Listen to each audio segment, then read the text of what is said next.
Y'all, welcome to the Hillbilly Think Tank with Spencer Keck. I am the educated hillbilly, and no, that's not an oxymoron. Don't call me a moron. There have been educated, erudite, and emancipated hillbillies in Kentucky ever since my kith and kin came through the Cumberland Gap with Daniel Boone and the Long Hunters on their search for life, liberty, and the pursuit of happiness.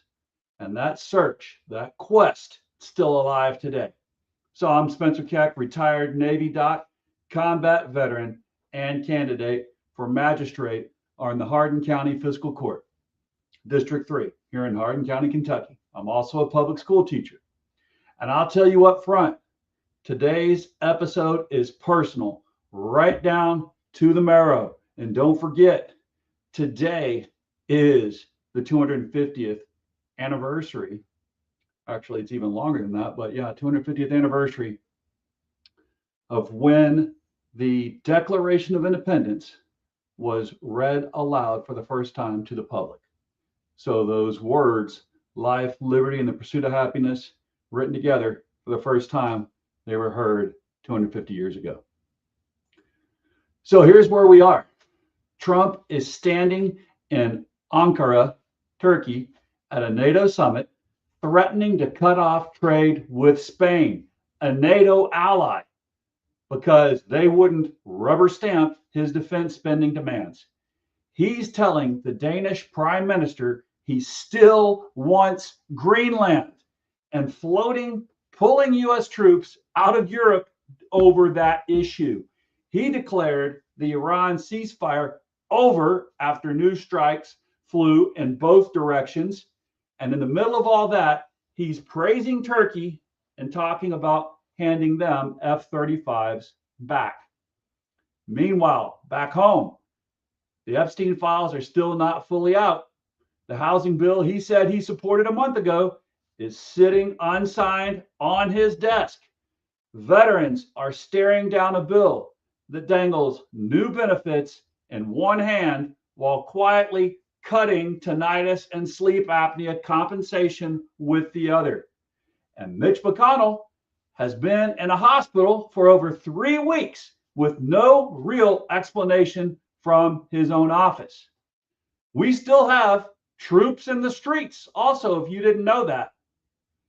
And big cities around this land. One of them is Memphis. And soldiers shot a U.S. citizen in Memphis. National Guard soldiers shot a 20-year-old man, Tyron Johnson, on Sunday. That's going to be the show today. So it is time. Let's get down into it. And we got a lot of stuff we need to sort out. So buckle up, hang on. You're in for a ride.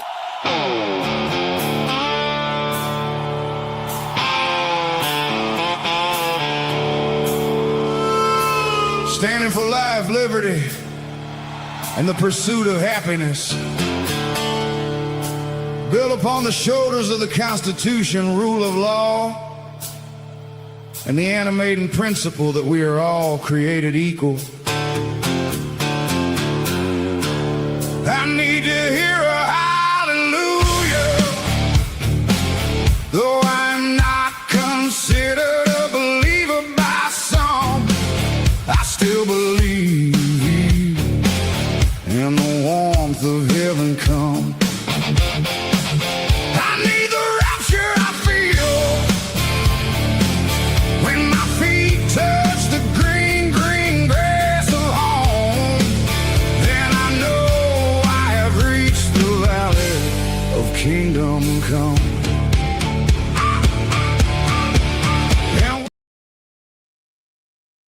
All right, y'all. So let's dig in. Let's start off with the NATO circus, segment 1. Start with the headline. Trump called Spain a wasted cause and a terrible partner, and told Treasury Secretary Scott Bessent he wants to cut off trade with them. Here we go again. Why? Because Spain wouldn't back the U.S. on Iran and previously refused to commit his 5% gross domestic product defense spending target. Here's the part that should stop you cold. Spain doesn't set its own trade policy. The European Union does. That'd be like someone saying, hey, we're going to cut off trade with Kentucky. If Spain told us that, we'd be like, because Spain wanted Kentucky to do something.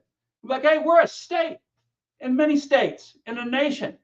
Same thing with the European Union. The European Union, every European country, state is now part of the European Union, just like it's the United States.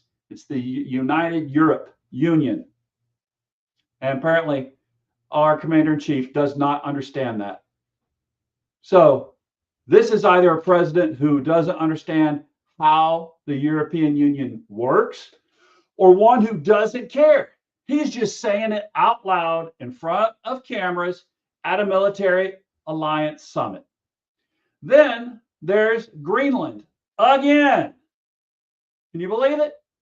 He's telling Denmark, and he's telling Denmark's prime minister, a NATO ally, that he wants their territory and dangling a U.S. troop withdrawal from Europe if he does not get his petulant way.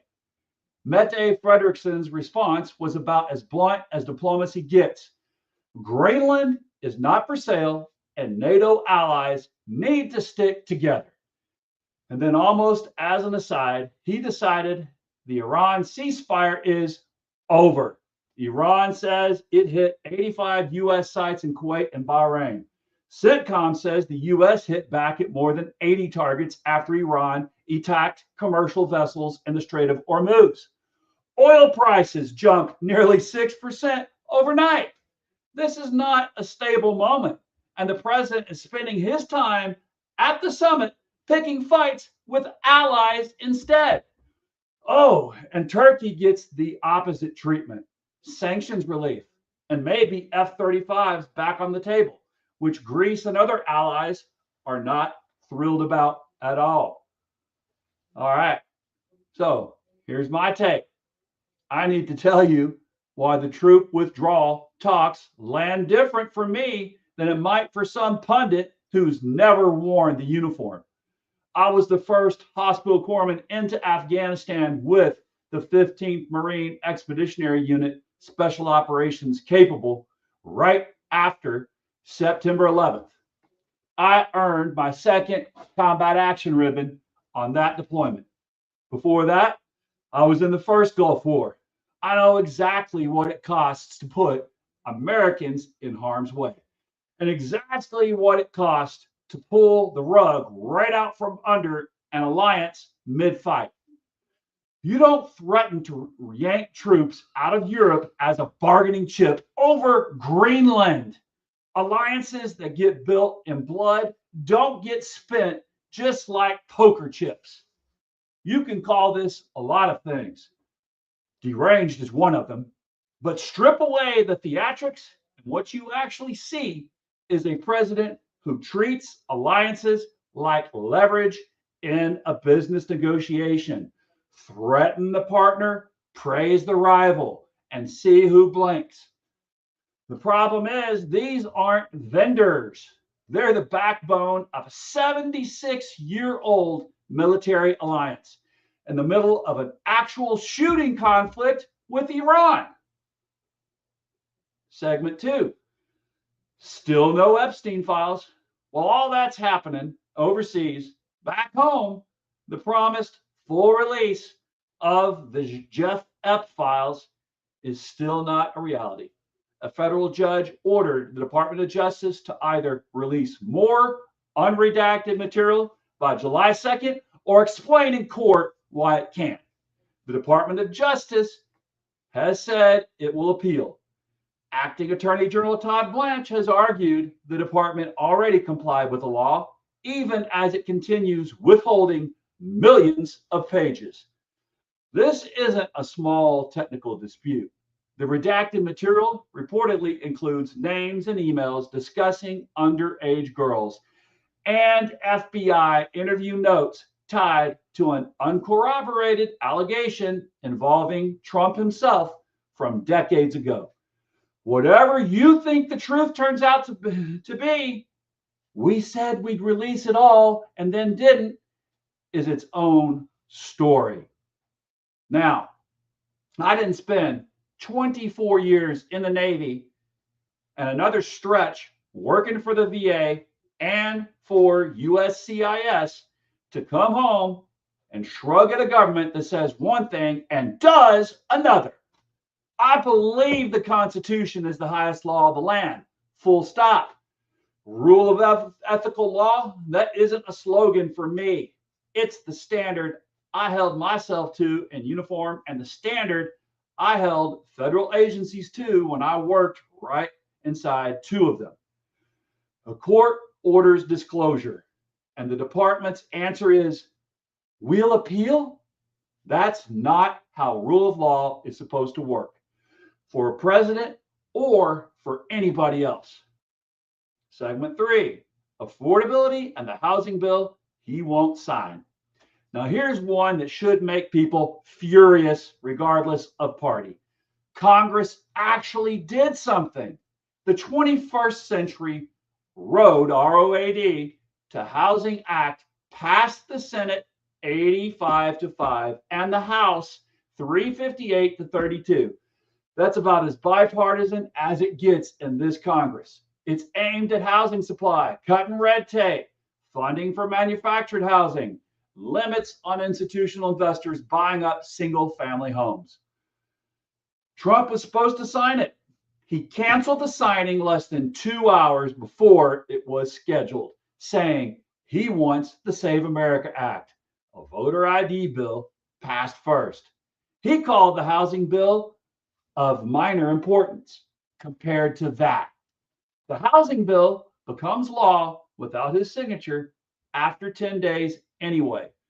So this is mostly theater, but it's theater that tells you exactly where affordability ranks on his actual priority list versus how much he talks about it. Now, y'all, I've seen this from both sides of it now. I spent years in the Veterans Administration watching veterans try to stretch a fixed disability check to cover rent. Then I used Kentucky's Troops to Teachers program and became a certified public school teacher and spent 2 years in Hardin County classrooms and more now in JCPS, watching families and fellow teachers do the exact same math on a teacher's salary. Housing supply isn't an abstraction to me. It's why a young family in Hardin County can't find a starter home. And it's why I'm running for magistrate on the fiscal court, because these are the decisions that actually touch people's kitchen tables. A bill 358 members of the House could agree on getting treated as minor. That tells you where you rank. Segment 4, the Veterans Bill's poison pill. Now, again, this one's personal for a lot of listeners. So it's personal for me too. I retired from the Navy on October 31st, 2014, after 24 years as an independent duty hospital corpsman, Fleet Marine Force qualified corpsman, surface warfare qualified sailor. Then I went and worked at the VA from 2015 to 2019, and again from 2020 to 2021. I've sat on both sides of that counter. The guy in the uniform getting hurt, and the guy behind the desk processing the claim afterward. I know what a tinnitus rating and a sleep apnea rating actually mean to a veteran's monthly check, because I've watched both ends of that process up close. So when I tell you this bill bundles a good thing with a terribly bad thing, I'm not reading that off of a press release. I'm telling you as someone who's done the job on both sides of it. The Take Care of America's Veterans Act bundles a genuinely good thing, the Major Richard Starr Act, letting combat injured veterans keep full retirement pay and disability compensation with a quiet offset. Changes that could cut future tinnitus and sleep apnea disability ratings for up to 1.5 million veterans, an estimated 57 billion in cuts over a decade. Veterans groups like DAV and Democrats, including Senator Blumenthal, have been blunt. Don't force veterans to fund other veterans' benefits. Pass the STAR Act on its own. The bill's backers said the offsets are needed to satisfy budget rules. Either way, poison pill isn't a talking point here. It's literally what advocacy groups are calling it. Those advocacy groups, again, are the Veterans of Foreign War, the DAV, the IAVA, and others. Segment 5, where is Mitch? And then there's Mitch McConnell, hospitalized since June 14th, over 3 weeks now. His office still hasn't said why. Police scanner audio reportedly showed CPR being performed at an address matching his home the day he was admitted. This week, several Republicans, Toon, Barrasso, commentator Scott Jennings, they said they'd spoken with him by phone, seemingly to push back on an online rumors that he was brain dead. That's not exactly reassuring on its own. An 84-year-old senator serving out his last term, and the public still doesn't know what happened to him or how he's actually doing. And I've been calling his office because I need to talk to him about this bill that I'm talking about him making sure that that poison pill part of it doesn't get enacted. But no answer. Now I'm running to sit on a fiscal court, not the United States Senate, but the principle's the same size no matter the office. If I'm elected, I've told folks, come to the meetings, bring your hardest question, I'll answer it. That's not a slogan, that's the job. When a sitting senator's own colleagues have to go on television to reassure people he's alive instead of his office just telling the truth, that's a failure of the basic contract elected officials owe the people who sent them there. Segment 6, the constitutional free zone. Last thing, and it's the one that's been sitting with me. Tom Hartman had a piece out this week that opens with him back in 1986, traveling with his kids. And they went on a trip to, well, East Germany and Germany. Now, while they were out there, he tells a personal story. He tells about how they got into what we call a gypsy cab, right?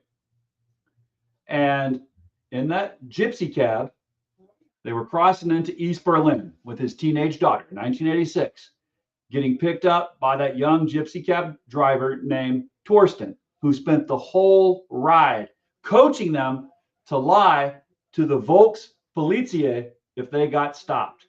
Because in that country, back then, driving the wrong strangers around could get you hauled in. We all know the stories like this. He tells that story to set up this one. There's a roughly 100-mile band along U.S. borders, north and south, a federal regulation from 1953 that swallows entire states and cities like New York and Los Angeles. Even the libertarians at the Cato Institute, who are nobody's idea of open borders radicals, call it the Constitution-free zone and have mapped the checkpoints one by one. Hartman's example, a construction worker in D.C. gets waved over by park police for a minor traffic thing. Within a minute, ICE has surrounded his truck, asking everyone in the vehicle where they're from and whether they're here legally. 2 passengers get taken away. Nobody tells them where. Now, to be fair to the facts here, that zone isn't new and it isn't something Trump invented. It's a decades old CBP regulation that's drawn criticism under Republican and Democratic administrations alike. What's different now is the enforcement intensity, the funding. Hartman says it's staggering. Going to state and local police to help ICE work that zone and the atmosphere that it's creating. Now, y'all, I worked at USCIS from 2019 to 2020. So I've been inside the federal immigration system, not just reading about it. I know the difference between enforcement done by the book and enforcement that treats the Fourth Amendment as optional. And the Constitution isn't supposed to be optional. The Constitution doesn't come with an asterisk that says, except within 100 miles of a border.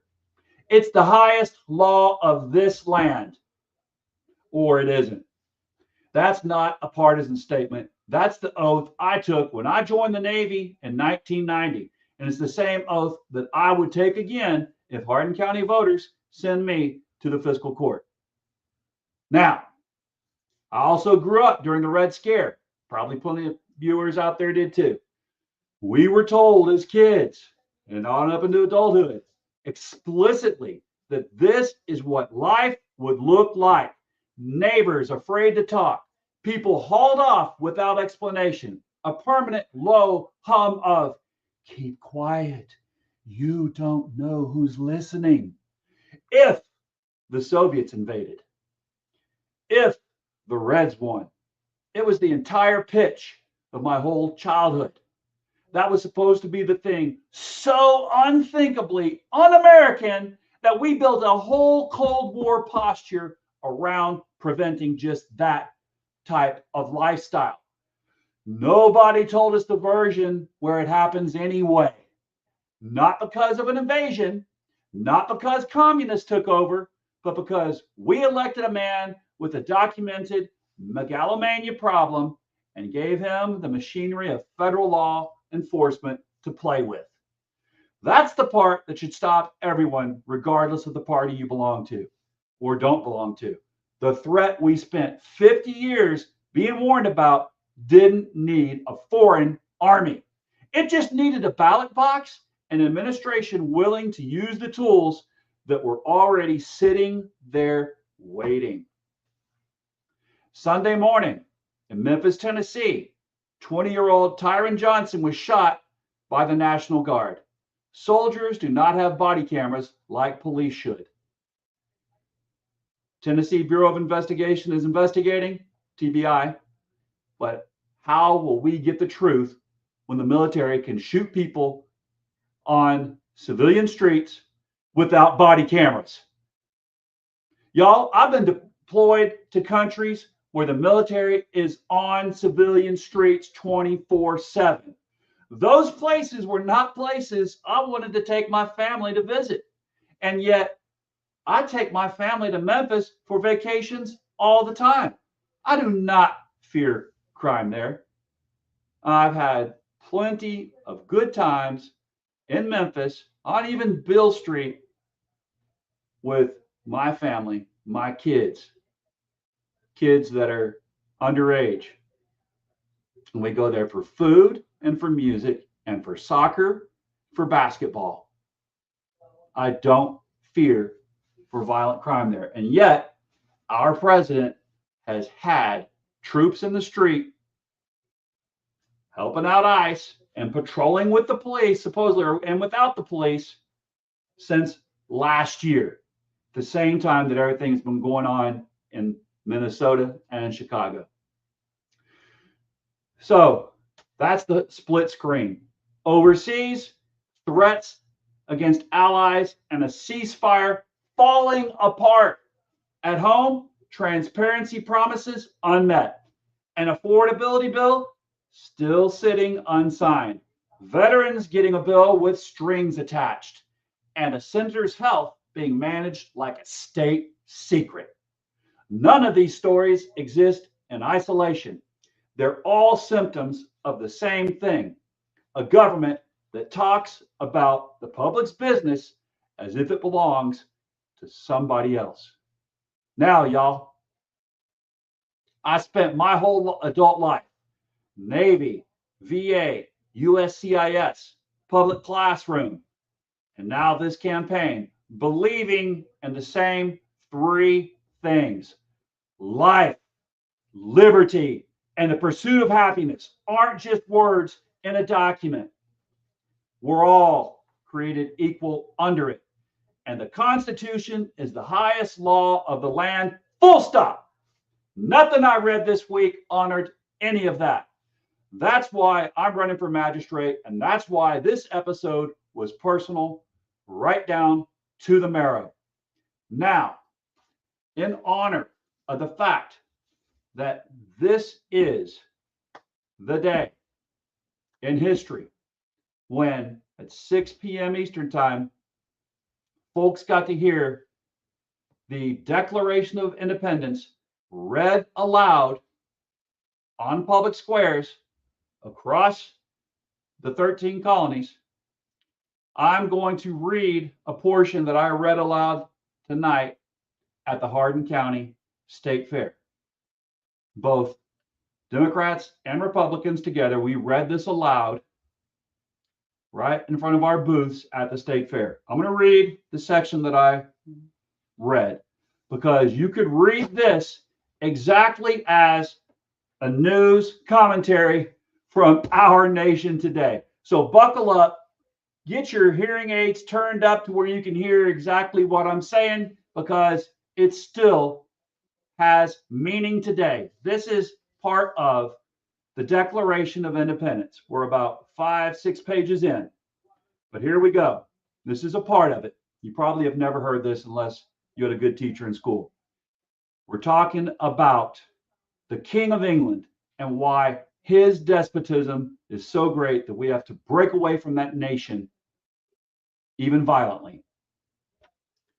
He has endeavored to prevent the population of these states, for that purpose obstructing the laws for naturalization of foreigners, refusing to pass others to encourage their migration here, and raising the conditions of new appropriations of lands, meaning that he would not allow folks to come and migrate into places like Kentucky, because the English king didn't want us to have any land over here.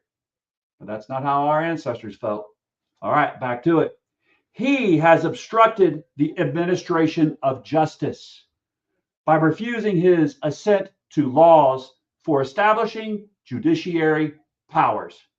He has made judges dependent on his will alone for the tenure of their offices and the amount and payments of their salaries. Sound familiar? He has erected a multitude of new offices and sent there and all over swarms of officers to harass our people and eat their food. He has kept among us in times of peace standing armies without the consent of our legislatures. He has effected to render the military independent of and superior to the civilian powers. Sound familiar, Memphis? He has combined with others to subject us to a jurisdiction foreign to our Constitution and unacknowledged by our laws, giving his assent to their acts of pretended legislation. For quartering means putting in your house large bodies of armed troops among us.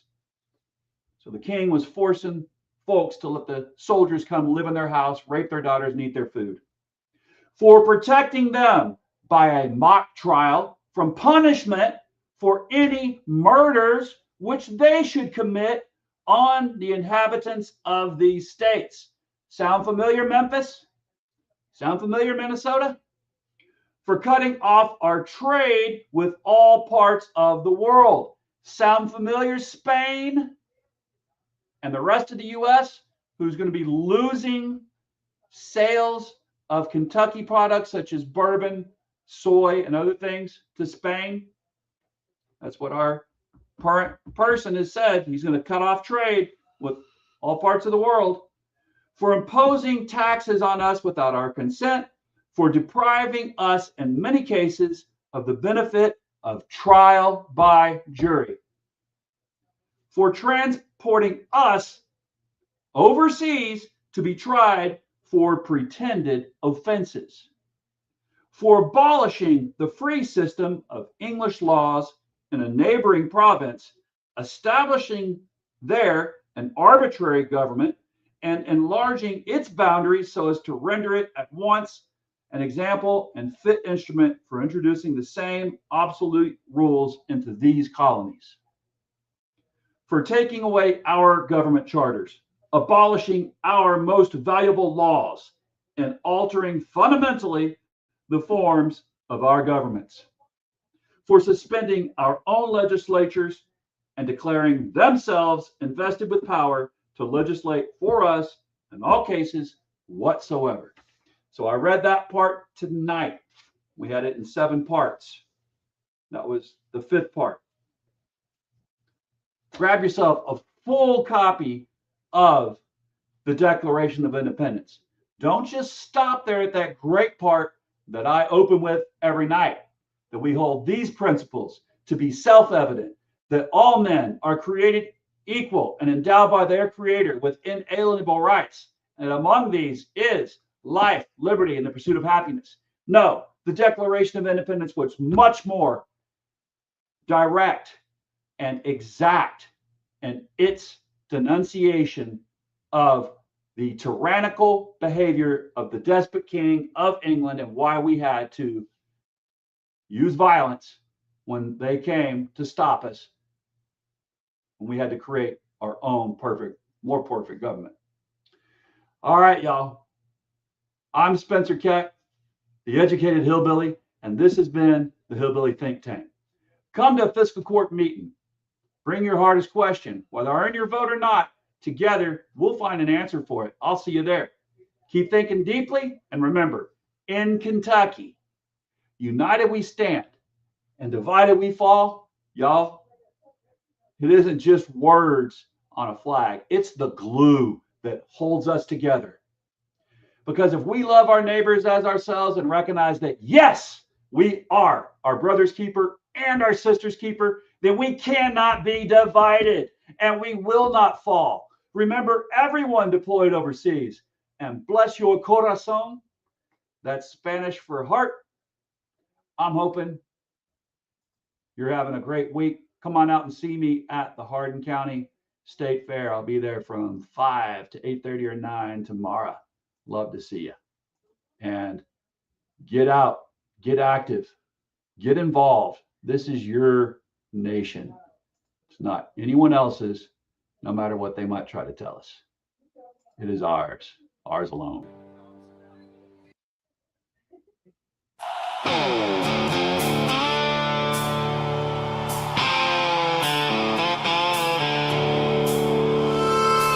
Standing for life, liberty, and the pursuit of happiness.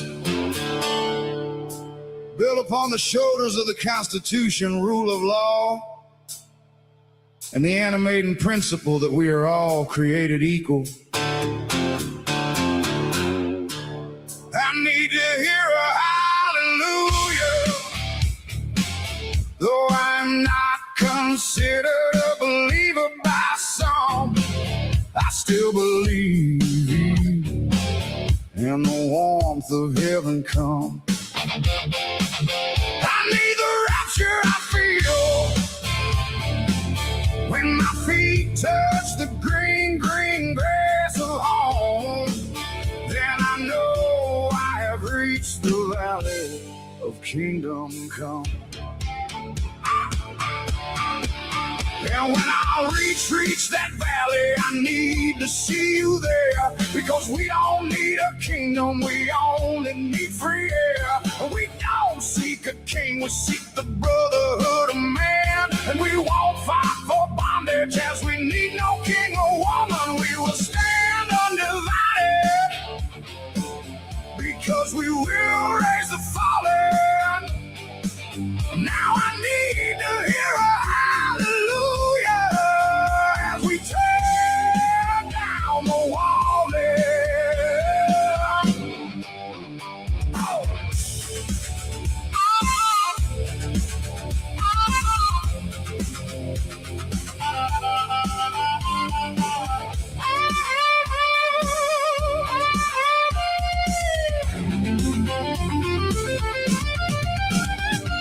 The divide between heaven and earth, as tears turn to mirth, as we walk through the valley of death, and I draw my last breath. I know rapture I feel when I touch the green, green grass of home. Then I know I've reached the hollow where my ancestors roam.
All right. Give a quick shout out to Tom. Tom, I see Tom, you put some comments on there. Awesome. Ghost of John Brown. Totally agree. Memphis is a beautiful city. Media has an agenda when it comes to Memphis. Yep. Totally right. All right. So, y'all, hopefully you're having a great midweek. It's hump day. Let's all get out there and enjoy our freedom. Create more of it. Beans shipping cross country on refrigerated trucks. And third, they take all and cook than modern bush beans. In the 50s and 60s, convenience became king, and TV didn't. Soaking overnight, got made but here's what they didn't tell you. Old-fashioned means it actually works. Your great-grandfather didn't grow scallop runners because they were tender. He grew them because when the bank foreclosed on farms across the